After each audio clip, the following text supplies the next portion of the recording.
jamono yi le président Macky Sall dañu gisoon ab Mimi Touré on accélère la cadence Mimi ngi ñëw traque des biens mal acquis ak CREI ñu gis 25 dignitaires la ñu convoqué woon ñaar rek lañ ci mujjoon topp finalement sax fa mu mujj mooy état wu Sénégal la ñu daan ci ay vices de procédure kii forme tey nag ñu ñëwaat ci ni dañoo indi ab soxna Yacine Fall mu bokk ci Pastef ñu dénk que justice bi yaa ngi wax ni dafa am fu ay prérogatives am yem waaye est-ce que duñu fi dégg itam tes désirs sont des ordres comme jamonoy Mimi Touré ndax dañu mel na ci accélérer cadence bi la ñu jëm looloo tax sax ñu jëlee fii Ousmane Diagne. waaw xam nga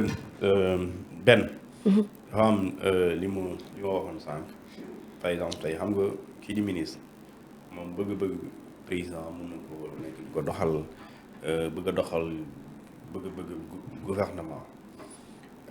mais si bëgg-bëgg boobu par exemple quand je dis bëgg-bëgg bi mooy su gouvernement bi gisee ne am na ay nit yu détourné alalu réew par exemple ñu ne am na rapport OFNAC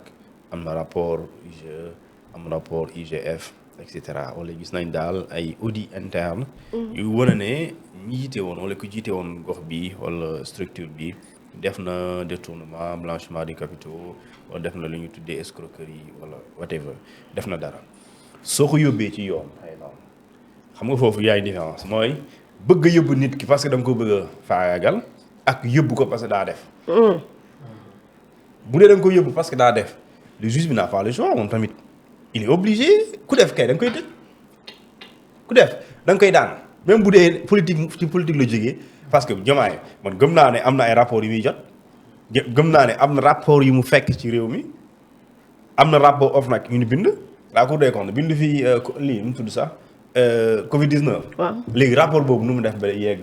ci tribunal bi c'est parce que le ministre de la justice la Cour des comptes daf ko jox ministre de la justice jox procureur général jox ko procureur de la république daal di def lu ñu tuddee poursuite ba pare jàpp ay nit ñu jàpp ne ñii danoo doxalin boo xam ne jaarul yoon léegi ñooñu bu ñu leen di atte bu juge bi gisee effectivement li ñu visé ci fait yooyu dëgg la mais amul choix lu dul daan leen mais bu amul preuve nag amul choix lu dul bàyyi leen parce que en droit pénal on ne peut pas condamner quelqu'un sur la base d'une insuffisance d'éléments de preuve mënul nekk loolu liñ ko yéene ñu tëj ko ba juge bi amul preuve da lay bàyyi liñ ko yéene même ci sénégalais yi bu ñu waxoon ne nañ ko tëj sàcc la bu juge bi amul firnde du ko tëj waru ko tëj façon en tout cas loolu lañ ko jàngal. d'accord léegi nag li nga xamante ni moom mooy mbir yi nga xamante ni moo am te débat bi sax pour man la question il s'agit pas des questions plus seulement financières il s'agit des questions yoo xamante ni jote bu ñu dara ak mbirum xaalis jël nga sàcc nga ci des questions yoo xamante ni dafa laal dignité humaine dafa laal atteinte d'accord à l'honneur ou bien à la dignité de certains Sénégalais yi nga xamante ni dañoo dee dañ leen rey et ces Sénégalais là lu texte wax ci ñoom dafa leer daf ne amul benn nit ci réewum Sénégal ci àdduna bi boo xamante ni war nga am sañ-sañ di waxuma la rey de torturer doomu jaamur bi waaw mooy tey jël ay nit di leen di taal sondel seen kaw taxal leen pour ñu nga leen di torturer nga jël ay nit takk seen loxo di leen tooyal ay ndox mu sedd maanaam pour torturer fitnaal leen ñun amul benn sénégalais bu mu mën a doon bi ko war a mën a def te amul koo mën a wax ne moo ma def loo ba mu dagan policier bu dee moom la damay joxe exemple bu dee policier mënul wax sama commissaire moo ma ko wax mu dagan mënul nekk ñu leen lay topp ñu ne wala mënoo koo def ba pare nga ne sama autorité supérieure moo ma ko def loo mënul nekk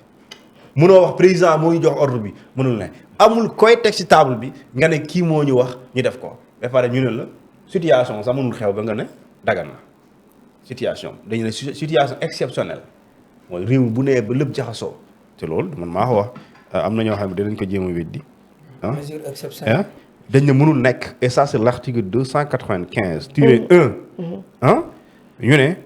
même la tentative de torture dañ lay daan comme ni nga torturé soo doon jéem a torturé maanaam nga ñëw takk loxo nit ki takk fii nga yoroo nekkoon sur le point di ko sotti sondel ñeneen ñi gis la nga ne nga laay xawul tentative de torture la nga lay jàpp comme ku torture doomu jaam loolu mooy tentative de torture yaa ngi dégg un exemple plutôt de tentative de torture dañ ne lii di torture mooy lan mooy constitue des actes de torture, des blessures, des coups, violences physiques ou mentales ou autres voies de fait volontairement exercées par un agent de la fonction publique, hein, ou par toute autre personne agissant à titre officiel ou à son instigation ou avec consentement express et tacite, soit dans le but d'obtenir des renseignements ou des aveux, de faire subir des représailles ou de procéder à des actes d'intimidation, soit dans le but de discrimination quelconque. La tentative est punie comme l'infraction consommée. Les personnes visées au premier alinéa coupables sont coupables de torture ou tentative de torture seront punies d'une peine de 5 à 10 ans. Les grave. Aucune circonstance exceptionnelle, quel que soit qu'il s'agisse de l'état de guerre, la guerre est grave, oui. État de guerre ou de menace, menace de guerre, ou d'instabilité politique, le Sénégal de guerre, de menace de guerre, mais instabilité politique, ou d'instabilité politique intérieure ou tout acte d'exception ne pourra être invoqué pour justifier le doute. Pour dire que ça ne waaw moom dafa nekk ci dëgg loolu sax mënul nekk. ba pare ñu ne l'ordre d'un supérieur ou d'une autorité publique supérieure l'ordre d'un supérieur mooy bu ñu la ko waxee mooy police wala gendarme sa kilifa gi. mais yemu ci dañu ne ou l'autorité publique. Ou l'autorité publique. L'autorité publique c'est pas le policier, le commissaire, le commandant, c'est peut-être le préfet ou le sous-préfet, le président ou le ministre. Ne pourra être invoqué pour justifier la torture. Kon képp ku ko def mënoo wax diw moo ma def loolu. Soo waxee bi ma def ba ma def loolu sa aveu la day prouver te yaa ko def kon yow déjà juge bi fa lay yem. Moom lijjantiwul kan moo la ko def loolu daf ne kenn mënul la ko def loolu. Kenn mënul maanaam. Kenn warul la ko def loolu la voilà loolu la bëgg a wax. Kon boo waxee ne diw moo ma def loolu sa doy na débat bi jeex na. Diw moom waaw. Voilà c'est l'aveu et le reste maintenant on va aller vers diw. Diw si boobaa mooy doon commanditaire. yow yaay auteur. moo tax règle loolu jafe responsabilité en cascade. En cascade voilà nii. D'accord léegi responsabilité en cascade la ñuy desandi